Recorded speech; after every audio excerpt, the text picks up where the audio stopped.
Normal deliveries చేస్తారు. ఆ pregnancy గూడా చాలా మంది వాంతులు, చాలా ఇబ్బందికరంగా హార్మోన్ ఇంబాలెన్స్ వల్ల అట్లా ఇట్లా ఉంటుంది. అయితే దాన్ని మీరు చాలా జాయ్‌ఫుల్‌గా ఇలా తీసుకెళ్తూ ఉంటారు. అసలు ఇదేంటి అసలు? అంటే వైద్య శాస్త్రంలో ఉందా? లేకపోతే ఇట్లా చేయడం అనేది మీ ప్యాషనా? ఇలా చేస్తే బావుంటుంది అనేది ఏదైనా మీరు రీసెర్చా అది? బేసిక్‌గా మనకి 2 బ్రెయిన్స్ ఉంటాయి. ఒకటేమో ఇక్కడ, రెండోదేమో గట్. సో, మనం అందరూ అనుకుంటూ ఉంటాము. ఓకే. మన బాడీ అంతా నడిచేది మన బ్రెయిన్ మీద అనేసేసి. బ్రెయిన్ కంటే సూపర్ పవరు మన గట్. మన పేగుల్లో ఉన్న హెల్తీ బ్యాక్టీరియా, దాంట్లో నుంచి వచ్చే రసాయనాలు, సెరటోనిన్ కానీ చాలా రకాలుంటాయి. సో, మనం ఏం తింటున్నాము అనే దాని మీద మన బాడీ, మన మైండ్, మన ప్రవర్తన, మన హెల్త్, మన బిహేవియర్ ఇవన్నీ కూడా మనము తీసుకునే ఫుడ్ మీద బేస్డ్గా ఉంటాయి. అలాంటప్పుడు ప్రెగ్నెన్సీలో వేరే వింతగా ఏమి ఉండవు. అందుకే నేను ఎప్పుడు ప్రెగ్నెన్సీలో వాళ్ళని రైట్ ఫుడ్ ఏదైతే కరెక్ట్గా మనం తీసుకుంటే ఆహారము, దానితో వచ్చే ఫుడ్ బెనిఫిట్స్, దానితో వచ్చే హెల్త్ బెనిఫిట్స్, గట్ని మనం కరెక్ట్గా డీల్ చేసినట్టు అయితే అది మనకి పాజిటివ్ హార్మోన్స్ని రిలీజ్ చేస్తుంది. పాజిటివ్ హార్మోన్స్ని రిలీజ్ చేసినప్పుడు మన ఫిజికల్గా కానీ, ఇమోషనల్గా కానీ, మెంటల్గా కానీ చాలా స్ట్రెస్ ఫ్రీ అవుతాం. అలా మనం స్ట్రెస్ ఫ్రీ అయినప్పుడు వచ్చే రిజల్ట్స్ కంప్లీట్గా డిఫరెంట్గా ఉంటాయి. ఆ పాజిటివ్ థింకింగ్లో నుంచి న్యాచురల్ డెలివరీ, నార్మల్ డెలివరీస్ అయ్యే అవకాశం ఎక్కువగా ఉంటుంది. సో ఇదంతా చూసుకున్నట్టయితే మనం ఎక్కడ మొదలు పెట్టాము? ఫుడ్ దగ్గర మొదలు పెట్టాము. అందుకే పెద్దవాళ్ళు ఎప్పుడు తింటారు, సరిగ్గా తింటే ఒళ్ళంతా బాగుంటుంది అనేసి. ఎస్ మ్యామ్, మీరు అన్నది చాలా చాలా కరెక్ట్. సరిగ్గా తింటే ఆ టైంలో బాగుంటుంది, మొత్తం హోల్ బాడీ బాగుంటుంది, మంచి మెంటల్ స్ట్రెంగ్త్ కూడా వస్తుంది అని. కానీ తినడానికి వాళ్ళకి చాలా వాంతులు అవుతూ ఉంటాయిగా. సో మనకి అందరికంటే సూపర్ పవర్ ఏంటి? నేచర్. మరి ప్రెగ్నెన్సీ అన్న తర్వాత ఆ నేచరే వామిటింగ్స్ ఎందుకు ఇచ్చారని ఎప్పుడైనా ఎవరైనా ఆలోచించారా? అది కూడా దానికి ఒక చాలా ఇన్డెప్త్ రీజన్స్ అనేవి ఉంటాయి. కొత్త హార్మోన్స్ బాడీలో వచ్చినప్పుడు మన బాడీ రకరకాలుగా మెటబాలిజము, ఎవరికి ఇష్టం వచ్చినట్టు వాళ్ళ మెటబాలిజంలో ఉంటుంది. దాన్ని ఒకేసారి ప్రెగ్నెన్సీలో ఒక కంట్రోల్కి తీసుకురావడానికి అదొక రీసెట్ మెకానిజం. అదేవిధంగా నాకు తెలిసిన దాంట్లో నేను చెప్తాను, ఎప్పుడైతే ప్రెగ్నెన్సీ అనుకుంటామో విపరీతంగా తినేయాలి, ఫుడ్ పెట్టేయాలి అనే ఒకే ఒక ఉద్దేశంతో ప్రపంచం అంతా దూసిపోతుంది. అలాంటప్పుడు కనీసము వామిటింగ్ కూడా ఇవ్వకపోతే ఆ అడ్డుకట్ట ఎలా పడుతుంది? అండ్ ఫస్ట్ ట్రైమిస్టర్ అన్న తర్వాత కొంచెం వెయిట్ లాస్ అయితే టోటల్ వెయిట్ గెయిన్ ప్రెగ్నెన్సీలో తగ్గుతుంది. అండ్ ఫస్ట్ ట్రైమిస్టర్లో బ్లడ్ వాల్యూమ్స్ పెరుగుతాయి, రకరకాల ఎక్స్పీరియన్సెస్ ఉంటాయి, దాంతోపాటు హెచ్సిజీ హార్మోన్లు, థైరాయిడ్ ఫ్లక్చువేషన్స్ ఇవన్నీ కూడా విపరీతంగా జరుగుతుంది. దాంతోపాటు ప్రెగ్నెన్సీలో ఇన్సులిన్ కూడా సరిగ్గా పనిచేయదు, ఇన్సులిన్ రెసిస్టెన్స్ అనేది ఉంటుంది. అలాంటప్పుడు ఎక్కువగా మనం పిండి పదార్థాలు కనుక తినేసామనుకోండి, ఖచ్చితంగా షుగర్ టెండెన్సీ ఇండియన్స్లో చాలా హై, ఏషియన్స్కి షుగర్ టెండెన్సీ చాలా హై ఉంటుంది. అందుకే దేవుడు చూసుకుని సమ్ సూపర్ పవర్ డెఫినెట్గా ఆ టెండెన్సీని తగ్గించడం కోసం, ఇన్సులిన్ రెసిస్టెన్స్ కొంచెం కంట్రోల్ చేయడం కోసం, వీళ్ళ ఫుడ్ హ్యాబిట్స్ని రెగ్యులేట్ చేయడం కోసం ఒక బ్రేక్ ఇస్తారు. ఆ బ్రేకే వామిటింగ్స్. సో అలాంటప్పుడు మనం దానికి అగేన్స్ట్గా వెళ్ళి దానికి మెడిసిన్, దీనికి మెడిసిన్, వామిటింగ్ మెడికేషన్ అలా ఎన్నో రకాలుగా తీసి ఆపొద్దు. మేబీ వెయిట్ లాస్ వల్ల ఆ ప్రెగ్నెంట్ ఉమెన్కి ఏదైనా బెనిఫిట్ ఉంటుందేమో, ఆ బెనిఫిట్ కోసమే ఆ వామిటింగ్స్ వచ్చాయేమో. సో ఎంతో కొంత లైఫ్ స్టైల్లో మరీ ఇబ్బంది కాకుండా కొంచెం రెగ్యులేట్ చేసుకుంటే చాలు. అన్నీ జీరో డౌన్ చేసి విపరీతంగా తినేయాలని ఏ ప్రెగ్నెన్సీలోనూ కూడా రాసిలేదు. 300 క్యాలరీసే ఎక్స్ట్రా అవసరము, అది కూడా సెకండ్ ట్రైమిస్టర్ నుంచి 4వ నెల నుంచి. 300 క్యాలరీస్ అంటే ఒక ఎగ్, ఒక గ్లాస్ మజ్జిగ తాగితే 300 క్యాలరీస్ ఈజీగా వచ్చేస్తాయి.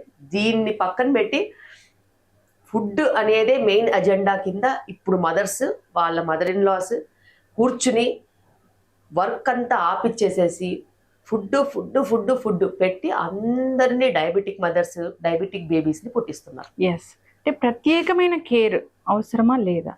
అసలు ప్రత్యేకమైన కేర్ ఎందుకు అవసరము? దేనికి? ప్రెగ్నెన్సీ అనేది ఒక స్టేజ్ ఇన్ లైఫ్. ఎలా ఫ్యామిలీ స్టార్ట్ చేస్తామో, ఎలా మ్యారేజెస్ అవుతాయో, ఎలా కొత్త కుటుంబంలోకి వెళ్తామో, ఎలా అడ్జస్ట్మెంట్స్ అవుతాయి, ఎలా కొత్త జాబ్స్ వస్తాయి, అలాగే మదర్హుడ్ కూడా అంతకు మించి ఎక్కువగా అటెన్షన్ ఇవ్వాల్సిన అవసరం లేదు. రెగ్యులేట్ చేసుకోవాల్సిన అవసరం ఉంది. కొత్త బాధ్యతని ఎలా ముందుకు తీసుకోవాలి, మనం చుట్టుపక్కల వాళ్ళని ఎలా మనము బాధ్యతలకి రెడీ చేయాలి అనే దాని మీద ప్రెగ్నెన్సీలో కాస్త అవగాహన ఉంటే సరిపోతుంది తప్పితే స్పెషల్గా కేర్ అస్సలు అవసరం లేదు. ఎస్ మ్యామ్, చూస్తే మీ పేషెంట్స్ మ్యాక్స్ అందరూ నార్మల్ డెలివరీస్కి వెళ్తూ ఉంటారు, చాలా హ్యాపీగా ఉంటాయి. ఇన్స్టా రీల్స్ చూసినా, యూట్యూబ్ వీడియోస్ చూసినా హ్యాపీగా ఉంటుంది ఆ ఫేజ్ అంతా. అంటే హ్యాపీ ఫేజే ఉంటుందా? ఎవరికైనా కాంప్లికేషన్స్ వచ్చిన కేసు మీరు చూసారా? 100% ఆబ్స్టెట్రిక్స్ అంటే డెలివరీస్ అన్న తర్వాత గుడ్, బ్యాడ్, అగ్లీ ఉంటాయి. గుడ్ అంటారా, లో రిస్క్ పాపులేషన్ వాళ్ళు వస్తారు, చెకప్లు చేసుకుంటారు, హస్బెండ్ని ట్రైన్ చేస్తాము, ఫ్యామిలీ సపోర్ట్ ఉంటుంది, వాళ్ళంతా అనుకున్న విధంగా ప్లాన్డ్గా అన్నీ పాటిస్తారు, హ్యాపీగా డెలివరీ అవుతారు, బేబీని తీసుకొని ప్రశాంతంగా వెళ్ళిపోతారు, మళ్ళీ నెక్స్ట్ ప్రెగ్నెన్సీకి అలాగే వస్తారు. ఇది చాలా మంచి ఆబ్స్టెట్రిక్స్. సెకండ్ కేటగిరీ ఉంటారు బ్యాడ్ ఆఫ్ ఆబ్స్టెట్రిక్స్. ఆల్రెడీ వాళ్ళు ఒబేస్గా ఉంటారు, బీపీలు ఉంటాయి, షుగర్లు ఉంటాయి, రకరకాల cardiac problems, neuro nephro problems, renal problems, ఈ కిడ్నీ ట్రాన్స్ప్లాంట్ అయిన వాళ్ళు, లేకపోతే ఎపిలెప్సీతో బాధపడేవాళ్ళు, ఇలా ఎన్నో రకాల మెడికల్ డిజార్డర్స్ ఉంటాయి. ఆ డిజార్డర్స్తో బాధపడేవాళ్ళు, స్థూలకాయ సమస్యలు ఉన్నవాళ్ళు, లేకపోతే ఇంతకుముందు మిస్క్యారేజెస్ అయిన వాళ్ళు, IVF pregnancies, infertility pregnancies, twins, ఎనీమియాను, చాలా పెద్ద క్యాటలాగే ఉంది అందులో. సో అలాంటి వాళ్ళకు కూడా బ్యాడ్ ఆఫ్ ఆబ్స్టెట్రిక్స్ అంటాం. వాళ్ళ జర్నీ అంత హ్యాపీగా ఉంటుంది, ఎందుకంటే రోజు ఏదో ఒక కొత్త ఫైండింగ్, బ్లడ్ తక్కువ ఉండడము, ఎక్కువ ఉండడము, వెయిట్ పెరగడము, పెరగకపోవడము, స్కాన్ మంచిగా ఉండడం, మంచిగా లేకపోవడము, జెనెటిక్ ప్రాబ్లమ్స్ ఉండడము, లేకపోవడము, ఇలా కొంచెం టర్బులెంట్గా ఉంటుంది. అయితే వాళ్ళ రిస్క్ ఫ్యాక్టర్స్తో వాళ్ళు ఎంటర్ అయ్యారు కాబట్టి ప్రెగ్నెన్సీ, ఆ ఒడిదుడుకులు వాళ్ళకు ఉంటాయని వాళ్ళకు ముందే తెలుసు, ముందే చెప్తాం. అందుకే స్థూలకాయ సమస్యలతో బాధపడే వాళ్ళు, షుగర్ బీపీలతో బాధపడే వాళ్ళు ముందే కంట్రోల్ చేసుకుని ప్రెగ్నెన్సీ ప్లాన్ చేసుకోమని చెప్తాం. ఎందుకు చెప్తాము? ఎందుకంటే ఆ బ్యాడ్ ఆబ్స్టెట్రిక్ ఫేజ్లో నుంచి వెళ్ళేటప్పుడు వాళ్ళు నిలదొక్కుకోగలగాలి. సో అలా నిలదొక్కునే ప్రక్రియలో వాళ్ళకి అంత ఓహో అన్నట్టు ప్రెగ్నెన్సీ ఉండదు, కానీ వాళ్ళ ఫైండింగ్స్ వాళ్ళకి అర్థమవుతూ ఉంటే వాళ్ళు దానికి అనుగుణంగా మలుచుకుని వెళ్ళిపోతే వాళ్ళ జర్నీస్ కూడా అంతో ఇంతో బాగుంటాయి. 100% మంచిగా ఉంటాయని చెప్పలేము, బట్ ఒక 60-70% వరకు వాళ్ళ జర్నీస్ కొంచెం టర్బులెంట్గా ఉన్నా కూడా అవుట్కమ్స్ మనం మేనేజ్ చేయొచ్చు. ఎందుకంటే మాది హై రిస్క్ సెంటర్ కాబట్టి ఇక్కడ అదే పనిగా హై రిస్క్ వర్క్ జరుగుతూ ఉంటుంది. కాబట్టి జర్నీ ఎలా ఉన్నా, యాంగ్షియస్గా ఉన్నా, యాంగ్జైటీ ఉన్నా, రిపోర్ట్స్ ఎలా ఉన్నా కూడా వాళ్ళ అవుట్కమ్స్ మంచిగా ఇచ్చేలాగా డెఫినెట్గా ట్రై చేస్తాం. ఇంకొకటి అగ్లీ ఆఫ్ ఆబ్స్టెట్రిక్స్ అని, వాళ్ళ దాంట్లో ఏంటంటే అంత మంచిగా ఉంటుంది, లాస్ట్లో ఏదో ఒక ట్విస్ట్ ఉంటుంది. అంటే బేబీ క్రై రాకపోవడము, లేకపోతే మదర్కి బ్లీడింగ్ అవ్వడము, డెలివరీ అయిన తర్వాత బ్లడ్ లాస్ అవ్వడము, ఇవన్నీ అగ్లీ ఆఫ్ ఆబ్స్టెట్రిక్స్. అవి ఈ ఆబ్స్టెట్రిక్స్లోనే ఉంటుంది. ఈ డెలివరీ అనే ప్రక్రియనే మరో జన్మ అని ఎందుకు చెప్తాము? ఇంకో జన్మ తల్లికి అని అంటే అందులో ఏదైనా ఎప్పుడైనా జరగచ్చు. ఎంత మంచి జర్నీ ఉన్నా కూడా సడన్గా ఓవర్ బ్లీడింగ్ అయ్యే ఛాన్సెస్ ఉంటాయి. ఎంత మంచిగా హార్ట్ బీట్ మానిటర్ చేసినా కూడా సడన్గా హార్ట్ బీట్ లేకుండా కూడా బేబీ వచ్చే అవకాశాలు ఉంటాయి. అవి కోట్లలో ఒకరికో, లక్షల్లో ఒకరికో, వేలల్లో ఒకరికో ఉన్నా కూడా అది అగ్లీ ఆఫ్ ఆబ్స్టెట్రిక్స్. ఆబ్స్టెట్రిక్స్ అంటేనే ఆ రిస్క్ అనేది ఉంటుంది. మదర్కి కూడా ఉంటుంది లైఫ్ రిస్క్, బేబీకి కూడా లైఫ్ రిస్క్ ఉంటుంది. ఛాన్సెస్ చాలా తక్కువ, కానీ ఎవరికి ఉంటుంది అనేది మనం చెప్పలేం. అయితే వాళ్ళ ఎఫర్ట్ని బట్టి, వాళ్ళ గ్రహస్థితి బట్టి, వాళ్ళ ఆలోచన స్థితి బట్టి, వాళ్ళ కోఆపరేషన్ ఇన్ డెలివరీని బట్టి వాళ్ళకి ఇలాంటి చిన్న చిన్న ప్రాబ్లమ్స్ ఎదురవుతూ ఉంటాయి. అయితే నేను ఎప్పుడు చెప్తూ ఉంటాను, డెలివరీకి వచ్చినప్పుడు పాజిటివ్ పీపుల్నే తీసుకొని రావాలి. ఎందుకంటే లాస్ట్ వీక్ కూడా ఒక పిచ్చి పేషెంట్ ఎంత మంచి చేయాలనుకున్నా కూడా ఆ పేషెంట్ చుట్టుపక్కల వాళ్ళు ఉంటారు కదా, ఇదెందుకు అవ్వట్లేదు, అదెందుకు అవ్వట్లేదు, ఇదెందుకు అవ్వట్లేదు, వాళ్ళకి ఇలా అయింది, వీళ్ళకి అలా అయిందంటే ఆ పేషెంట్ నాకెందుకు అలా జరగలేదు అనే ఆలోచనలో రకరకాల కంప్లైంట్స్, కాసేపు ఆయాసం ఉంటుంది, హార్ట్ చెక్ చేస్తే నార్మల్ ఉంటుంది, కాసేపు హెడేక్ అంటది, మరై చేస్తే నార్మల్ ఉంటుంది. సో పక్కన వాళ్ళ ఇన్ఫ్లుయెన్స్ని బట్టి విపరీతంగా స్ట్రెస్ చేస్తే ఒక మదర్ ఎలా ఉంటుంది చెప్పండి?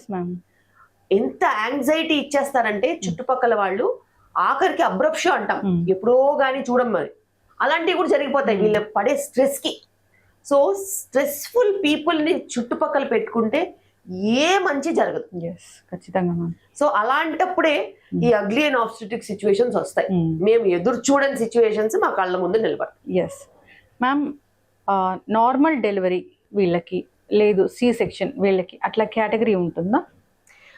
ఎప్పుడు కూడా ఈ డెలివరీస్కి వచ్చేసరికి ఫలానా వాళ్ళు నార్మల్ అవుతారు, ఫలానా వాళ్ళు డెలివరీ సెక్షన్ అవుతారని ఎప్పుడు చెప్పలేము. అయితే కొన్ని కండిషన్స్లో మాయ కంప్లీట్గా కింద ఉంది, ఆమె ఖచ్చితంగా సిజేరియనే అవుతుంది, ఇది మటు ఖచ్చితంగా చెప్పగలుగుతాం. అలా సగటున కొన్ని కండిషన్స్ ఉంటాయి, మిగతావన్నీ ఇన్స్టిట్యూషన్ని బట్టి ఉంటాయి.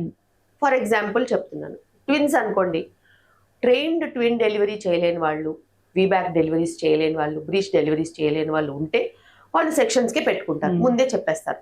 కానీ నేను ట్విన్స్ అయినా నార్మల్ చేస్తాను, వీబ్యాక్స్ చేస్తాను, ఇంతకుముందు సిజేరియన్ అయినా నార్మల్ చేస్తాము, బ్రీచ్ డెలివరీస్ కూడా చేస్తాం కాబట్టి మాకు ఆ ప్రాబ్లం కూడా ఉండదు. సో ఇట్లా నా దగ్గరకు వచ్చేవాళ్ళు ప్రతి ఒక్కరికి నార్మల్ డెలివరీ అయ్యే అవకాశమే ఉంటుంది. సెక్షన్ అవ్వాల్సిన పరిస్థితి వస్తే వాళ్ళకి ఆల్రెడీ తెలుస్తుంది ఆ విషయం, లేకపోతే ఎమర్జెన్సీస్లో ఏదన్నా ఉంటే తప్పితే, లేకపోతే యూజువల్గా నార్మల్ డెలివరీస్కి ట్రై చేయాల్సిన పరిస్థితి ఇప్పుడు ఉంది. ఫస్ట్ నుంచి ఫాలో అప్ అవ్వకుండా ఓన్లీ డెలివరీ కోసమే మీ దగ్గరికి రావచ్చా? ఖచ్చితంగా అలా చాలా మంది వస్తారు. అంటే ఒకవేళ మేము సగటున ఒక 100 డెలివరీస్ చేసామనుకోండి, నెలకి ఒక్క 10 నుంచి 15 మంది జస్ట్ అదే రోజు వస్తారు. ఎందుకంటే వాళ్ళ డాక్టర్ సిజేరియన్ చెప్పిందనో, లేకపోతే లాస్ట్ మూమెంట్లో మాకు సిజేరియన్ చేస్తానని చెప్పారనో, లేకపోతే ఉమ్మనీరు పడిపోయినట్టు వెళ్తే వాళ్ళు ఆపరేషన్ చెప్పేశారనో, ట్విన్స్కి ఆపరేషన్ చెప్పారనో, బ్రీచ్ డెలివరీ ఉంది చేస్తారనో, నాకు వీబ్యాక్ కావాలని వస్తారు. వచ్చినప్పుడు అందులో 80% వాళ్ళకి నార్మల్ చేసే అవకాశం కూడా ఉంటుంది, అండ్ వాళ్ళకి రిజల్ట్స్ కూడా బాగుంటాయి. ఎందుకంటే వాళ్ళ సంకల్పమే వాళ్ళని గెలిపిస్తుంది.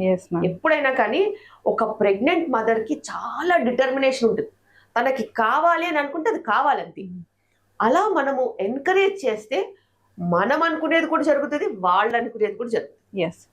నార్మల్ డెలివరీలో కాంప్లికేషన్స్ ఉండవు, సో సి సెక్షన్లో మాత్రమే తర్వాత కాంప్లికేషన్స్ వస్తాయి అంటారు, వాస్తవం ఎంత? అబ్సల్యూట్లీ అది తప్పు. డెలివరీ అనేది ఒక కాంప్లికేషన్ అని అనుకోవాలి మనం బేసిక్గా. అది నార్మల్ డెలివరీలో అయినా కాంప్లికేషన్స్ ఉండొచ్చు, సిజేరియన్లో అయినా కాంప్లికేషన్స్ ఉండొచ్చు. అయితే నార్మల్ డెలివరీలో కాంప్లికేషన్స్ అయ్యే అవకాశము సగటున 100 మందికి ఒకరికో ఇద్దరికో అయితే, సిజేరియన్లో కాంప్లికేషన్స్ అయ్యే అవకాశాలు 5 నుంచి 10 మందికి. సో నంబర్ ఎక్కువ, బ్లడ్ లాస్ ఎక్కువ, బ్లడ్ లాస్తో పాటు రికవరీ టైం ఎక్కువ, చాలా రకాల సూచర్ మెటీరియల్స్ వాడాల్సిన అవసరం ఉంటుంది, బ్యాక్ టు నార్మల్గా అవ్వడానికి టైం పడుతుంది, బేబీని కేర్ చేసుకోవడానికి టైం పడుతుంది. సో ఇలా ఎన్నో రకాల డిసడ్వాంటేజెస్ ఉన్నప్పటికీను సిజేరియన్కి యూజువల్గా హ్యూమన్ సెంటిమెంట్, అది వాళ్ళని ఆ సెంటిమెంట్ మీద ప్లే చేస్తారు.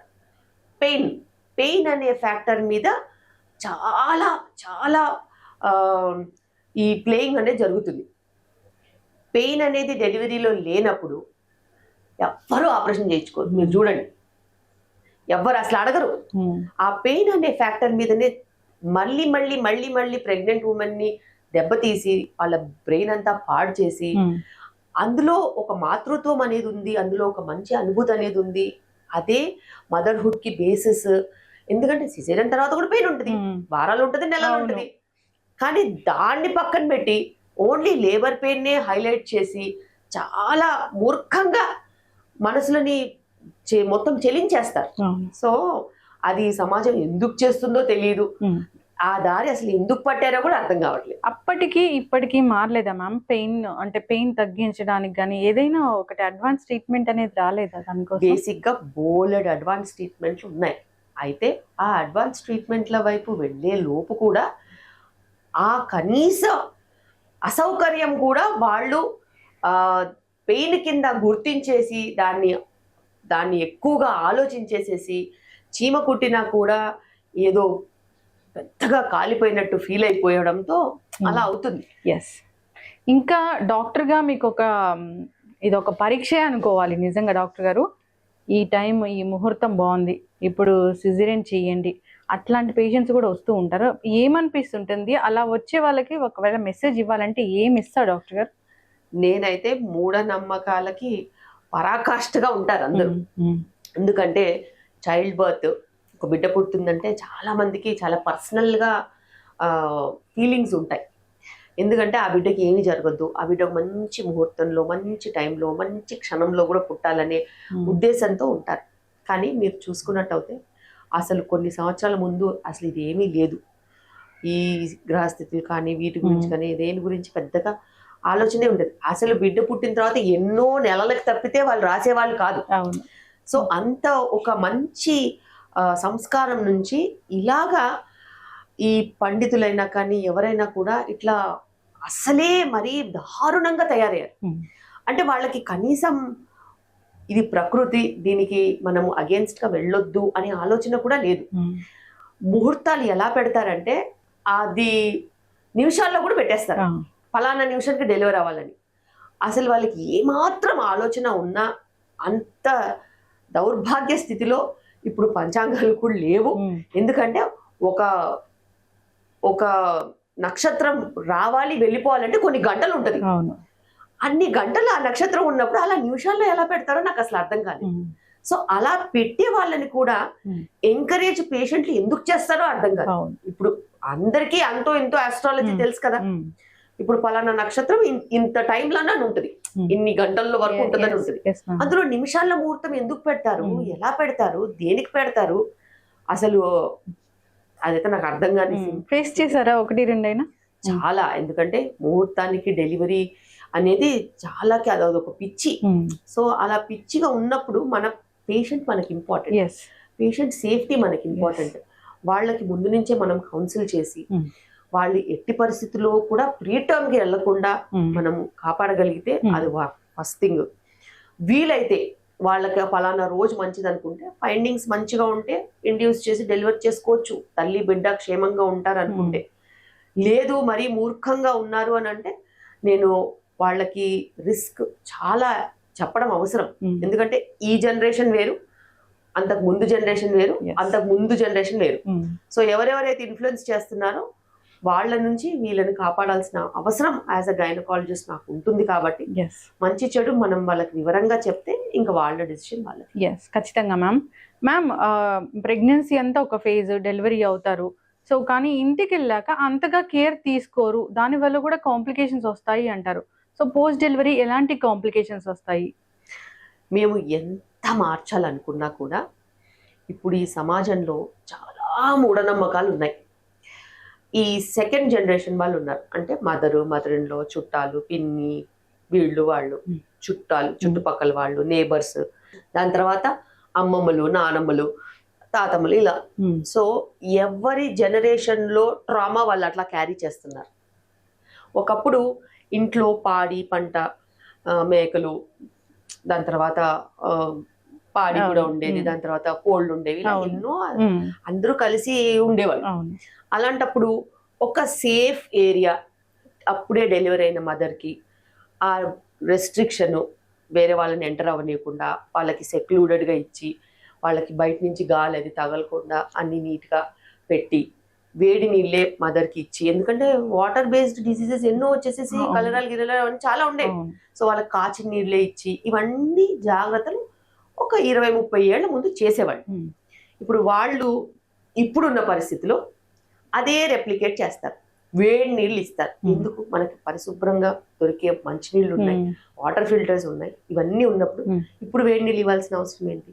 సో నార్మల్ టెంపరేచర్ వాటర్ ఇచ్చేయచ్చు, కానీ అలా కాదు, వాటర్ కూడా ఇవ్వరు. ఎందుకంటే ఒకప్పుడు వాటర్ తాగితే లూజ్ మోషన్స్ చనిపోయిన మదర్స్ ఉన్నారు కదా. సో ఇప్పుడు వాటర్ కూడా ఇవ్వరు. మరి అంత పచ్చిగా స్ట్రాంగ్ గా నడుస్తుంది. మరి వాటర్ ఇవ్వనప్పుడు మదర్ కి లాక్టేషన్ ఎలా వస్తుంది? డీహైడ్రేషన్ ఉంటుంది, మళ్ళీ ఆ గుడ్డలన్నీ కట్టేస్తారు, దాంతో వేడి, చెమటలు, dehydration, urine infections, lactation failure, పాలు రాకపోవడము, ఎందుకంటే డీహైడ్రేషన్ వస్తే పాలు తగ్గిపోతాయి. సో ఇలాంటి మూఢనమ్మకాలతో చాలా హింసిస్తున్నారు. అదే విధంగా ఇప్పుడు పాలు రావాలి, కుట్లు హీల్ అవ్వాలి, అది సిజేరియన్ అయినా నార్మల్ డెలివరీ అయినా ఒక 4 కుట్లు ఉంటాయి. ఆ కుట్లు హీల్ అవ్వాలంటే అన్నిటికంటే ముఖ్యమైనది ప్రోటీన్ అమైనో యాసిడ్స్ హీలింగ్కి చాలా ఇంపార్టెంట్. ఎస్. అసలు ప్రోటీన్ ఫుడ్డే పెట్టరు. ప్రోటీన్ ఫుడ్ పెట్టకుండా ఎంతసేపు పిచ్చి మైదాతో తయారు చేసిన బ్రెడ్ తినిపిస్తారు, వైట్ రైస్ పెడతారు, ఎల్లిపాయ కారం అని పెడతారు, బ్రెడ్ తింటే పాలు పడతాయని చెప్పి కూరగాయలు ఇవ్వరు. అది చాలా చాలా దారుణం. బ్రెడ్ మైదాతో ఎలా ఎవరికైనా బాగుపడడానికి అవకాశం ఉంటుంది? అసలు అది చాలా తప్పు. సో ప్రోటీన్ కావాలంటే ఇదర్ గుడ్డు, లేకపోతే అన్ని రకాల పప్పులు, లెగ్యూమ్స్, లెంటిల్స్, పల్సెస్ అంటాము, నట్స్, సీడ్స్, ఇవన్నీ ఇస్తాము. పల్లీలో, లేకపోతే నువ్వులో, లేకపోతే ఇలాగా ఇవన్నీ మనం ప్రోటీన్ ఇస్తేనే అది కుట్లు అనేది హీల్ అవుతాయి. ఇప్పుడు ఎంతమంది పేషెంట్స్కి కుట్లు హీల్ అవ్వకుండా గేపింగ్ వచ్చేసేసి, ఎందుకంటే మదర్స్ పాపము ఆ బేబీని చూసుకునే క్రమంలో ఉండిపోతారు. వాళ్ళకి ఫీడింగ్ అంటారు. ఈ పేరెంట్స్ ఏం చేస్తారంటే అదే విధిగా పిచ్చి ఫుడ్ అంతా పెడతారు. వాళ్ళు గతి లేక తింటారు. తిన్న తర్వాత జాండిస్లు ఉంటాయి, డిహైడ్రేషన్లు ఉంటాయి, ఫెయిలియర్స్ ఉంటాయి, కుట్లు ఓపెన్ అవుతూ ఉంటాయి. ఇది అసలు నెవర్ ఎండింగ్. ఈ సొసైటీలో ఈ ప్రక్రియని మార్చలేకుండా పోతున్నాం. ఇంత మూఢనమ్మకాలు ఏంటమ్మా? మనకి లోపట గ్యాస్ట్రిక్ యాసిడ్ ఉంటుంది. నువ్వు ఏం వేసినా కానీ నువ్వు యాసిడ్లో నీకు అది డైజెషన్ పవర్ అనేది ఉంటుంది కదా. సో అలాంటప్పుడు ఇలాంటి ఎన్నో మూఢనమ్మకాలతోని పేషెంట్స్ ఇప్పటికి కూడా సఫర్ అవుతున్నారు. లో సోషో ఎకనామిక్ స్ట్రాటా కాదు, richest of people also are facing the same problem. వాళ్ళకి అనవసరమైన అడ్వైజ్లు, ఇది తినొద్దు, అది తినొద్దు, ఆ గాలి పీల్చొద్దు, ఈ గాలి పీల్చొద్దు, ఇలా కూర్చోవద్దు, అలా నించోవద్దు. ఎంత దారుణం అంటే ఆ పుట్టిన బేబీని అందరూ ఎత్తుకుని తిరుగుతూ ఉంటారు. ఒకళ్ళు స్నానం చేపిస్తారు, ఒకళ్ళు బట్టలు మారుస్తారు, ఒకళ్ళు పడుకోబెడతారు, ఫ్యాన్సీ ఉయ్యాళ్ళు. మళ్ళీ మదర్ టచ్ లేకపోతే ఫీడింగ్ ఎలా వస్తుంది? ఒక మదర్ టచ్ లేకపోతే, ఆ హ్యాండ్లింగ్ మదర్ చెయ్యకపోతే మదర్కి పాలు ఎలా వస్తాయి? ఆ ఫీల్ ఎలా వస్తుంది? ఎంతసేపు ఏదో చేయాలనే తాపత్రయంతో జనాలు మీద పడుతున్నారు తప్పితే ఆ మదర్కి ఎలాంటి ఆహారం మంచిది, ఆ మదర్కి సరైన టైంలో మంచినీళ్ళు టైంకి ఇవ్వాలి, మదర్కి చైల్డ్కి స్కిన్ టు స్కిన్ బాండింగ్ అనేది ఇవ్వాలి, వాళ్ళకి కొంచెం ప్రైవేట్ స్పేస్ ఇవ్వాలి, వాళ్ళ టైం వాళ్ళకి ఇస్తే ఆ అలవాటు అనేది ఉండి లాక్టేషన్ కూడా చాలా బాగుంటుంది అనే ఉద్దేశం వాళ్ళకి అసలు లేదు. ఎంతసేపు పాత కాలంలో నుంచి వచ్చిన మూఢనమ్మకాలని ఇప్పుడు వీళ్ళ మీద రుద్దుతున్నారు. కానీ ఇప్పుడున్న పరిస్థితుల్లో మనకి ఎప్పుడు కావాలంటే వెలుగుంటుంది, ఎప్పుడు కావాలంటే మంచినీళ్ళు ఉంటాయి, ఎప్పుడు కావాలంటే మనకు ఆహారం అనేది అన్ని వేళలా అన్ని రకాల అవైలబిలిటీ ఉంది. సో కొన్ని రెస్ట్రిక్షన్స్ మైండ్లెస్గా ఉన్నాయి. ఆ మైండ్లెస్ రెస్ట్రిక్షన్స్ని పక్కన పెట్టి కొంచెం మైండ్ఫుల్గా ఆలోచించి ఆ మదర్కి చైల్డ్కి కొంచెం కంఫర్ట్ ఇస్తే వాళ్ళ లైఫ్ని వీళ్ళు బాగుపరిచే అవకాశం ఉంటుంది. ఆ అవకాశాన్ని పోగొట్టేలాగా రకరకాల మూఢనమ్మకాలతో వీళ్ళని రుద్దుతున్నారు. పాపం సఫర్ అయ్యే పేషెంట్ ఏంటంటే చిన్న 2 కుట్లు పడినా కూడా అది మానక అది ఓపెన్ అయిపోయి డ్రెస్సింగ్లకు వచ్చి వాళ్ళ బాధ చూడలేకుండా ఉన్నాం. ఇంకా మళ్ళీ గొప్పగా చెప్తారు పప్పులు ఏమి పెట్టలేదమ్మా అని. నన్ను పప్పులు పెట్టకపోతే వాళ్ళకి హీలింగ్ ఎలా ఉంటుంది? వాళ్ళు ఎలాగ నార్మల్గా అతుక్కుంటాయి కుట్లు? మీకు అసలు అది అర్థం అవ్వట్లేదని అంటే మా అప్పుడు పెట్టలేదంటారు. మీ అప్పుడు 16 ఏళ్ల వయసు, 18 ఏళ్ల వయసు, ఆ వయసుకి ఏది కట్ అయినా హీల్ అయిపోతుంది కదా. ఆ ఏజ్ అట్లాంటిది. నువ్వు తినకపోయినా నీకు హీలింగ్ పవర్ చాలా బాగుంటుంది. ఇప్పుడు అందరు మదర్స్ 30, 35, 38 ఇలాగ వయసు పెట్టుకుని వాళ్ళకి హీలింగ్ పవర్ లేనప్పుడు నువ్వు కనీసం ప్రోటీన్ కూడా పెట్టకపోతే ఎలా? అయితే మ్యామ్ జనరల్గా ఈ ఏజ్ వరకే కన్సీవ్ అవ్వాలి, ఈ ఏజ్ వరకే ప్రెగ్నెన్సీ ప్లాన్ చేసుకోవాలి, అట్లా ఉంటుందా? ఖచ్చితంగా. ఎప్పుడైతే హెల్తీ ప్రెగ్నెన్సీస్ అనుకుంటామో, ఎటువంటి హెల్త్ ప్రాబ్లమ్స్ ఉండొద్దు అని అనుకున్నప్పుడు ఎలాగ ఒక mother body weight health parameters important, father body weight health parameters important, అలాగే ఏజ్ కూడా ఒకటి చాలా ఇంపార్టెంట్. mid-20s, late 20sలో మనకి రిప్రొడక్టివ్ పొటెన్షియల్ చాలా బాగుంటుంది. ఎర్లీ 20s, mid-20s, late 20sలో రిప్రొడక్టివ్ పొటెన్షియల్ చాలా బాగుంటుంది. So first child birth, second child birth complete చేసుకుంటే మీకు ఎఫిషియంట్ చైల్డ్ బర్త్స్ అవుతాయి, అదేవిధంగా ఓపిక కూడా ఉంటుంది, అదేవిధంగా క్యాచప్ గ్రోత్, హీలింగ్, దాని తర్వాత రెస్పాన్సిబిలిటీస్ ఈజీగా వెళ్ళిపోతాయి. అదే ఎర్లీ 30s కొంచెం ప్రెగ్నెన్సీ రావడానికి డిఫికల్టీస్ ఉండొచ్చు, కొంచెం హై రిస్క్ ప్రెగ్నెన్సీస్ ఉండొచ్చు. mid-30s వాళ్ళకైతే రకరకాల జెనెటిక్ ప్రాబ్లమ్స్ కూడా కొంచెం ఇన్సిడెన్స్ ఎక్కువ ఉంటుంది, షుగర్ బీపీ వచ్చే ఛాన్సెస్ కూడా ఎక్కువగా ఉంటాయి. లేట్ 30s వాళ్ళకి మిస్క్యారేజెస్ రేట్స్ కూడా ఎక్కువగా ఉంటాయి వీటన్నిటితో పాటు. సో ఎప్పుడైతే ఏజ్ పెరుగుతూ ఉంటుందో దానికి ఉన్న రిస్క్ పెరుగుతూ ఉంటుంది. అందరికీ ఆ రిస్క్ రాకపోయినా వాళ్ళ హెల్త్ సిచ్యువేషన్ని బట్టి, వాళ్ళ జనరల్ జెనెటిక్స్ని బట్టి, వాళ్ళ ఎగ్ క్వాలిటీని బట్టి, స్పర్మ్ క్వాలిటీని బట్టి బేబీ అవుట్కమ్స్ అనేవి ఉంటాయి. ఇంకా మనం చూసుకున్నట్టయితే ఇండియాలో బీపీ, షుగర్, ఒబేసిటీ, కొలెస్ట్రాల్ ఇలాంటివి ఎన్నో సమస్యలు 35+ వాళ్ళకి ఇప్పుడు చాలా ఎక్కువగా వస్తున్నాయి. ఎందుకంటే చేసే కష్టమైన పనులు తగ్గిపోయి టెక్నాలజీ ద్వారా మనకి అసిస్టెన్స్ ఎక్కువ వచ్చేసేసి పనులు తగ్గిపోయి ఫుడ్ ఈజీగా దొరకడం మొదలైంది. అదేవిధంగా సింపుల్ కార్బ్స్ అంటాం, వైట్ రైస్, మైదా, స్వీట్లు, చాక్లెట్లు, షుగర్లు, జ్యూస్లు, కూల్ డ్రింక్స్లు, అలాగే wheat related products, refined products, ప్యాకెట్స్లో నుంచి ప్రోడక్ట్స్ ఇవన్నీ దొరికేసరికి చిన్న చిన్న పల్లెటూర్లలో కూడా వెళ్ళిపోయినాయి అవన్నీ. సో అవి తీసుకోవడం మూలాన జనరల్ హెల్త్ బ్యాడ్గా అవ్వడము, ఫర్టిలిటీ ప్రాబ్లమ్స్ రావడము, లేట్ ప్రెగ్నెన్సీస్లో రకరకాల హెల్త్ ఇష్యూస్ చూస్తున్నాం. ఎస్. అయితే మ్యామ్ జనరల్గానే మ్యారేజ్ అనేది కూడా ఒక ఏజ్ వరకైనా చేయాల్సి ఉంటుందా? మనం బేసిక్గా మనము చూసుకున్నట్టయితే right age to get married is before mid-20s, because ఆ టైంలో ఫ్లెక్సిబిలిటీయే కాకుండా బెస్ట్ ఆఫ్ హెల్త్ ఉండే ఛాన్సెస్ ఉంటాయి. అదేవిధంగా మీ కెరియర్లో కూడా కనీసం ఒక జాబ్ కానీ ఉండడము ఇలాంటివి కూడా వచ్చేస్తాయి. అయితే మనము ప్రయారిటైజ్ చేసుకోవాలి. నేను ఎప్పుడు చెప్తుంటాను, మీకు ప్రయారిటీ ఏంటి, మీకు ఫ్యామిలీ, చిల్డ్రన్, గ్రోత్, కెరియర్, వాళ్ళ లైఫ్ అలా మీరు అనుకుంటే మట్టుకు ఇదే నిజం. mid-20s అంతా మీరు సెటిల్ అవ్వి మీకున్న ఉద్యోగంతో బేసిక్ నీడ్స్ సెట్ చేసుకుని ప్రెగ్నెన్సీస్ ప్లాన్ చేసుకుని పెళ్ళిళ్ళు, ప్రెగ్నెన్సీస్, డెలివరీస్ అన్నీ చూసుకోవాలి.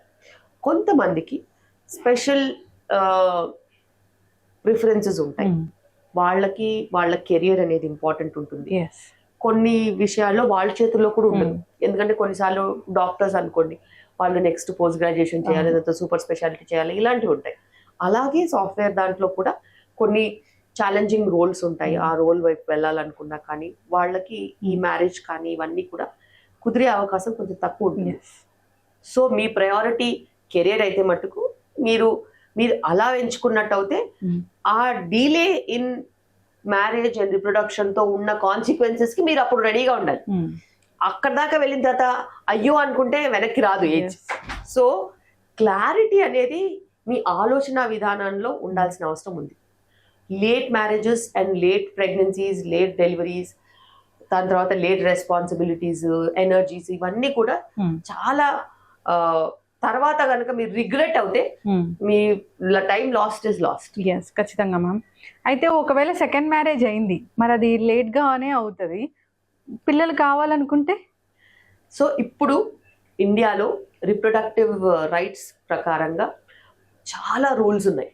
అంటే అసిస్టెడ్ రిప్రొడక్షన్కి వెళ్ళినట్టయితే మీకు న్యాచురల్ ప్రెగ్నెన్సీ వస్తే అసలు ఎవ్వరూ అడగరు, మీ ఇష్టం, మీరు ఎప్పటికైనా ప్రెగ్నెన్సీస్ మీరు మీ ఏజ్కైనా ప్రెగ్నెన్సీ వచ్చినా మీకు ప్రాబ్లం లేదు.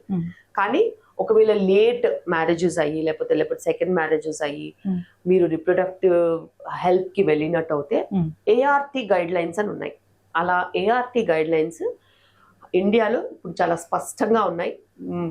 వైఫ్కి ఎంత ఏజ్ ఉండాలి, హస్బెండ్కి ఎంత ఏజ్ ఉండాలి, టుగెదర్గా ఎంత ఏజ్ ఉండాలి, పలానా ఏజ్ దాటిన తర్వాత మీకు ప్రెగ్నెన్సీ ఛాన్సెస్ తగ్గిపోయినా డోనర్ ఎగ్, డోనర్ స్పర్మ్ తీసుకొని ప్రెగ్నెన్సీ ప్లాన్ చేయాలనుకున్నా కూడా ఫలానా రూల్స్ ఉంటాయి. సో అలా ఒక స్ట్రిక్ట్ ART గైడ్ లైన్స్ ఇవి ఎందుకు వచ్చాయంటే వాళ్ళ హెల్త్ పారామీటర్స్ని గవర్న్ చేయడానికి రూల్స్ పెడితే, ఎందుకంటే వాళ్ళ ఆరోగ్య రీత్యా వాళ్ళకి ఆ కేపబిలిటీ ఉండదని ఈ గైడ్ లైన్స్ వస్తాయి. హెల్త్ ఏంటిది, ఫిట్నెస్ ఏంటిది, వాళ్ళకి పర్మిషన్స్ ఏంటి, ఇవన్నీ కూడా చాలా క్లియర్గా ఉన్నాయి ఇప్పుడు. ఎస్, ఖచ్చితంగా మ్యామ్, చాలా చక్కగా చెప్పారు. Ma'am, one last question. So ఇప్పుడు అందరూ తల్లులు భయపడుతున్నారు ఏంటంటే ఆడపిల్లల విషయంలో. అంటే ఈ మధ్య కూడా నేను ఒకటి చదివాను, సో 8 yearsకే మెచ్యూర్ అవుతున్నారని. సో ఎందుకు అలా జరుగుతుంది? దాన్ని మనం ముందే గుర్తించవచ్చా? దానికి ట్రీట్మెంట్ ఉంటుందా? సరైన టైంలో వాళ్ళు మెచ్యూర్ అవ్వడానికి అట్లాగా ఏమంటారు అసలు మెడికల్ పరిభాషలో దాన్ని? దీన్ని ఇప్పుడు ప్రికాషియస్ ప్యూబర్టీ అంటాం. అంటే కొంచెం తొందరగా పీరియడ్స్ స్టార్ట్ అవ్వడం అన్నమాట. అయితే ఇవి ఇప్పటి కాలంలో చాలా పెరుగుతున్నాయి. ఎందుకంటే మన పరిస్థితులు కూడా అలాగే పెరుగుతున్నాయి. చిన్న పిల్లలకి స్థూలకాయ సమస్యలు వస్తున్నాయి.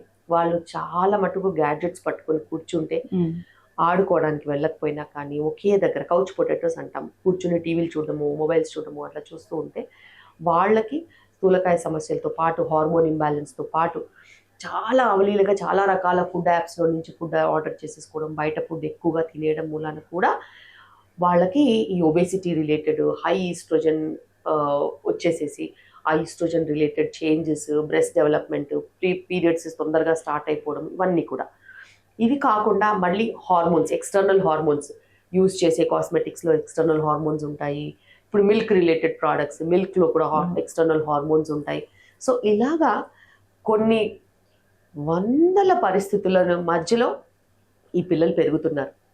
అది అటు స్కూల్స్ అయితేనేమి, అటు పేరెంట్స్ అయితేనేమి, అటు ఫుడ్ రెగ్యులేషన్ అయితేనేమి, ఏవి కూడా సీరియస్లీ నెక్స్ట్ జనరేషన్ చిల్డ్రన్కి ఏం కావాలనే విషయంలో అస్సలు క్లారిటీగా లేదు. ఎంతసేపు వాళ్ళ మీద ప్రెషర్ పెట్టి వాళ్ళకి అది చదివించి ఇది చూపించి ఇది చేద్దాం అది చేద్దాం అనుకుంటున్నారు తప్పితే అక్కడికి వెళ్ళే లోపు వాళ్ళకి అన్ని రోగాలు వచ్చేస్తాయని చెప్పేసి వీళ్ళకి ఇప్పటికి కూడా అర్థం అవ్వట్లేదు. ఎంతసేపు కాంపిటీషన్ కాంపిటీషన్ కాంపిటీషన్ అనుకుంటున్నారు తప్పితే ఒక బ్యాలెన్స్డ్ న్యూట్రిషన్ అంటే ఏంటి, ఒక బ్యాలెన్స్డ్ ఫిట్నెస్ రెజీమ్ ఏంటి, పిల్లలు మెంటల్గా ఎలా వాళ్ళ మనం సపోర్ట్ చేయాలి, ఎలా వాళ్ళ గ్రోత్ని మనం మానిటర్ చేయాలి, ఎలా వాళ్ళ హెల్త్ని మనము కాంప్రిహెన్సివ్గా ఆలోచించి ముందుకు తీసుకెళ్లాలనే విధంలో అసలు ఎవ్వరూ ఆలోచించట్లేదు. ఎవరికైనా పియర్ ప్రెషర్, వాళ్ళ పిల్లలు ఇది చేశారు మా పిల్లలు అది చేయాలి, వాళ్ళ పిల్లలు ఇది చేశారు మా పిల్లలు అది చేయాలి, అక్కడ ఇంకా స్కూల్ బాగుంది అక్కడ ఇంకా ఎక్కువగా ట్రైనింగ్ ఇస్తారు అక్కడ ఇంకా బాగా రుద్దుతారని చెప్పేసి తీసుకెళ్ళి గంటలు గంటలు. అసలు స్కూల్ టైమింగ్స్ ఏంటంటే నాకు అర్థం కాదు. నేను చదువుకునేటప్పుడైతే 9 o'clock స్కూల్, 3 o'clock ఫినిష్డ్, ఇంతే. నేను కమ్యూట్ చేశాను, అది వేరే విషయం. బట్ స్కూల్ అంటే స్కూల్ టైమింగ్స్. ఇప్పుడు స్కూల్ టైమింగ్స్ పొద్దున్న నుంచి రాత్రి వరకు కూడా స్కూల్ అంటున్నారు, ఎక్స్టెండెడ్ అవర్స్ అంటున్నారు, కూర్చొని చదివిస్తున్నారు, స్టడీ అవర్స్ అంటారు. This is absolutely wrong. Physical, mental, emotional and psychological wellbeing of children is very important. వాళ్ళ నోట్లో ఏం వెళ్తుందో ఆలోచించాలి, వాళ్ళ చేతిలోకి ఏమొస్తున్నాయో ఆలోచించాలి. వాళ్ళని మనం ప్రెషర్ పెట్టేసేసి ఒక ఫర్నేస్ లాంటి దాంట్లో పెడుతున్నాం. అలాంటప్పుడు అవుట్కమ్స్ అలాగే ఉంటాయి. ఒబేసిటీ అయినా, పీరియడ్స్ తొందరగా రావడం అయినా, గ్రోత్ స్టంటెడ్గా ఉండడం అయినా, మెంటల్ ప్రాబ్లమ్స్ ఉండడం అయినా, డిప్రెషన్ లాంటి ప్రాబ్లమ్స్ ఉండడం అయినా, ఇవన్నీ చాలా కామన్ అయిపోయాయి. అయితే మ్యామ్ ఇప్పుడు ఒక 7-8 years రాగానే ఆడపిల్లలకి ఒకసారి గైనకాలజిస్ట్ దగ్గర తీసుకురావాల్సిన అవసరం ఉందా? బేసిక్గా పీడియాట్రిషియన్స్ అందరూ కూడా చెప్పేది ఫిజికల్ హెల్త్ గురించి. మెంటల్ హెల్త్ ఎలాగో వాళ్ళు చూసుకోవాలి, వాళ్ళతో పనులు చేయించాలి, వాళ్ళతో ఆడుకునేలాగా వాళ్ళను వదిలేయాలి, స్పోర్ట్స్ మీద ఇంట్రెస్ట్ పెట్టాలి, ఫుడ్ రెగ్యులేట్ చేయాలి. ఇలా చేసినప్పుడు పిల్లలు నైస్గా సన్నగా నీట్గా ఉంటారు. ఎంతసేపు లావు పిల్లలు కావాలంటారు, లావు పిల్లలు ఏం చేసుకుంటారు, అంత రోగాలు వస్తాయి. సో పిల్లల్ని సన్నగా ఉంచితే, వాళ్ళని చలాకీగా ఆహ్లాదకరమైన ఎన్వైరన్మెంట్లో కనుక పెంచినట్టు అవుతే, నేచర్కి ఎక్స్పోజ్ చేసి పెంచినట్టు అవుతే, వాళ్ళ మోటార్ స్కిల్స్ కానీ, ఆలోచించే విధానం కానీ, ఒక మంచి సైకలాజికల్ డెవలప్మెంట్ ఉంటుంది. అలాంటప్పుడు వాళ్ళకి ఏ సపోర్ట్ అవసరం లేదు. అసలు ఇంట్లో చేసిన ఫుడ్ పెడితే నీట్గా వాళ్ళకి ఏ సపోర్ట్ అవసరం లేదు. మంచి ఫుడ్ ఇంట్లో మన తరతరాల నుంచి వచ్చిన భోజనం కనుక మనకి సోషల్ ఫుడ్ అంటాం, మదర్సే లేరు ఇప్పుడు. మినిమలిస్టిక్గా కుక్ చేసి పెట్టినా కూడా వాళ్ళ గ్రోత్ డెవలప్మెంట్ చాలా బాగుంటుంది. అండ్ ఎలాబరేట్ డిషెస్ కాకపోయినా కానీ బేసిక్ డిషెస్ అయినా రావాల్సిన అవసరం ఉంది. అందుకే మేము ఇప్పుడు ప్రెగ్నెంట్ కపుల్స్ అందరికీ కుకింగ్ స్కిల్స్ అనేవి చాలా ఇంపార్టెంట్ అని చెప్తాం. అందుకే మేము కుకింగ్ క్లాసెస్ కూడా పెడుతూ ఉంటాం. అటు హస్బెండ్స్ కూడా హెల్ప్ చేయాలి, హస్బెండ్స్ కూడా ఖచ్చితంగా కుకింగ్లో వాళ్ళకి ఎంతో కొంత రావాల్సిన అవసరం ఉంది. చేదోడు వాడోడుగా ఉంటే ఖచ్చితంగా వాళ్ళు టుగెదర్ ఫ్యామిలీ అనేది ముందుకెళ్తుంది. అండ్ బేసిక్ కుకింగ్ వచ్చినా చాలు. మనం మన గ్రాండ్ మదర్స్, మన మదర్స్ దగ్గరకు వచ్చేసరికి వాళ్ళకి 100 ఐటమ్స్ వస్తాయి, మన మదర్స్ దగ్గర ఒక 70 ఐటమ్స్ వస్తాయి, మనకు ఒక 30 ఐటమ్స్ వండడానికి వచ్చినా కానీ చాలు. అందులో కూడా మనం ఇన్నోవేషన్ చేసుకుంటూ వెళ్ళచ్చు. సో పిల్లల్లో ఈ పీరియడ్స్ కి ముందు వచ్చే చేంజెస్ పీడియాట్రిషియన్స్ గమనిస్తారు. ఎందుకంటే మీరు రెగ్యులర్గా పీడియాట్రిషియన్ దగ్గరికి తీసుకెళ్తే 5 years 6 years 7 years కూడా ఏదో ఒక వ్యాక్సినేషన్స్ ఉంటూనే ఉంటాయి. ఆ టైంలో వాళ్ళు కనుక బ్రెస్ట్ డెవలప్మెంట్ గమనించినట్టు అయితే పీడియాట్రిక్ ఎండోక్రైనాలజీ అని సపరేట్గా స్పెషాలిటీ ఉంది. వాళ్ళు ఈ పీరియడ్స్ ఎర్లీగా రాకుండా ఉండేలాగా వాళ్ళు గమనించుకుంటూ ఉంటారు. గైనకాలజిస్ట్ దగ్గరికి అబౌవ్ 14 years వాళ్ళు, పీడియాట్రిషియన్స్ దగ్గరికి బిలో 14 years వాళ్ళు హెల్ప్కి వెళ్ళొచ్చు. అయితే ఒకవేళ ఆల్రెడీ పీరియడ్స్ వచ్చినా లేక అధిక రక్తస్రావం లాంటివి జరిగినా కూడా గైనకాలజిస్ట్ పర్వ్యూలో వచ్చి మనం వాళ్ళకి ట్రీట్మెంట్ ఇవ్వడం జరుగుతూ ఉంటుంది. అయితే ప్రతి చైల్డ్కి ఖచ్చితంగా హెల్త్ అనేది చాలా ఇంపార్టెంట్ అండ్ మంచి పీడియాట్రిషియన్ పర్యవేక్షణలో వాళ్ళ హెల్త్ చెకప్స్ జరగాల్సిన అవసరం అయితే ఉంది. ఖచ్చితంగా మ్యామ్, చాలా చక్కగా చెప్పారు. చాలా చక్కటి ఇంటర్వ్యూ కూడా మీది. చాలా వాల్యుబుల్ టైం మా కోసం టైం కేటాయించారు. చక్కటి ఇన్ఫర్మేషన్ మ్యామ్. ధన్యవాదాలు. Thank you so much.